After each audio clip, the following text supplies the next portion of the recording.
ToMolly. Welcome to Friends at Gameology, hosted by MoonlightCrew.com Reviews for science. in 7 minutes or less. Thunderstone Advance, Towers of Ruin. So this is the kind of like a second edition of Thunderstone, first Base set. if that makes sense. So base set, second edition Thunderstone. So, which is compatible with the old Thunderstone cards, so you can play it with both. So in this one, this is a deck building game where it's set in fantasy themed. And so what you can do is use your normal deck builder. You've got cards to purchase and things to overcome. And so Monsters to defeat, I guess is the correct word. So the main difference between this one and other deck builders is that you have a choice. And so before you play out your turn, you choose if you're going to the village or you're going to go to the dungeon. When you go to the village, you buy cards like weapons, items, spells, heroes. And when you go to the dungeon, you choose to fight monsters. So this is where you get your victory points, and this is how you get better cards to get your victory points. And so that's pretty much it. You have XP that you can use to, when you gain experience, to level up your heroes to become better.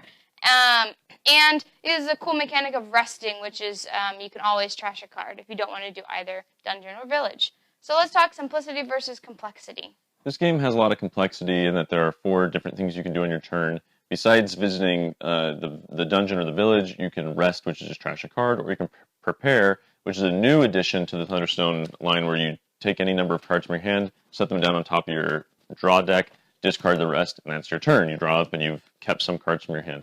There's just like little things like that that add to the complexity of the old Thunderstone and are just more complex than, say, Dominion or DC Deck Builder or another deck builder. I think this is a little higher on the list of deck builders in complexity, although it is learnable and graspable very soon. Yeah, I would agree with everything Tom said. If we're comparing this to the old Thunderstone, they streamline a couple things. They make symbols the same, especially like heroes can only hold a weapon if they have the strength. They made those symbols the same, whereas in the old one they weren't the same, and they put everything in the same spot on the card. And so if you're comparing this to old Thunderstone, it's a little bit simpler in that. But yeah, it is, comparing it to other deck building games is a little bit more complex because you got all those choices. And then comparing it to games in general, I would say this is a light to medium weight game. So it's not very complex and you can grasp it. Luck versus strategy. I think the strategy in this game is pretty solid. The luck is really the starting sets. Sometimes you just get unlucky with a bunch of cards that don't seem to mesh with one another.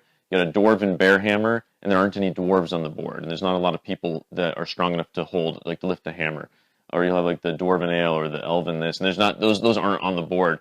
But other than that, when you're actually playing the game, I find that people can pursue different strategies, and they will all bear fruit. They will all develop into a fun game. Yeah, I would agree. I think this game is the luck. Everyone has equal luck. I mean, it's a deck builder, so you're drawing cards, so what you draw could be random, and so you can get what you want or not. But as far as the luck, everyone has access to the same cards.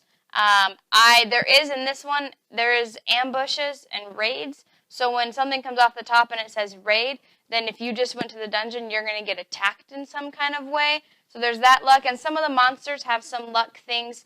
I forget which group it was that we played with recently. Corvaxis, that makes you look at the top card of your deck, add its gold value to the health, so it makes it harder to beat, and then you might have to get rid of that card. And you might have to trash it if it's a specific kind. So that's a little bit of luck there, but you can mitigate that or just by getting good cards or whatever it is. And so I think that the strategy is solid in this game, and it's really great because you have to choose village or dungeon. Fun versus boring, this game is super fun. I really enjoy fantasy-themed games, and so I really enjoy this. I'm going to the dungeon, I'm going to defeat monsters, and do I feel like I'm an adventurer? Sure. I'm playing my adventures, I'm equipping weapons, I'm adding up my strength, I'm trying to defeat monsters. There's darkness, which is cool. We didn't talk about that. That's a little bit of the complex. It's weird to grasp your mind around, but it makes sense because as you go deeper in the dungeon, it gets darker, so harder to fight. Maybe easier for the monsters, and so you have this penalty. And so I think this game is fairly thematic to me, and I really like that. And then I like deck builder on top of that. So I really enjoy Thunderstone Advance. this was probably the second deck builder we ever played. Molly found it in a shop and brought it home. And I was like, let's try this thing out. And we played it after we played Dominion, and I've gotten tired of Dominion, and I've never gotten tired of Thunderstone. I love Thunderstone. I love Thunderstone the old one. I love Thunderstone Advance. It's a dungeon crawl mixed with a deck builder. You level up. There's darkness. You need to bring in light. Some of the heroes provide light because she's a Thunder Mage summoner, and her hands have light. And you get these, what do you call them? These art rangers with bow weapons, and you have edged weapons. There's just like these cool, like this moonstone. These are just some of the cards we're talking about. There's a whole box of cards that come with this game, and there's spells and villagers, and I just feel like it's a fun. It's not exactly a dungeon crawl because there's no map, but I mean it's like a dungeon crawl theme, and that's very. I just find that to be very enjoyable. On the back side of this board, there's another board with slots for 4 monsters, making it a little bit easier and a little faster game, I think. There's a bunch of choices, and I really enjoy this game. Board Game Geek rating system, 10 out of 10. I'd probably give this a 9 or 10 out of 10. Yeah, very up there. So we give away a free litter painting if I can reach it. Once we get 500 subscribers on YouTube. So make sure to subscribe now. Because it could be you that wins. Thunderstone Advance. We've presented the evidence. You be the judge.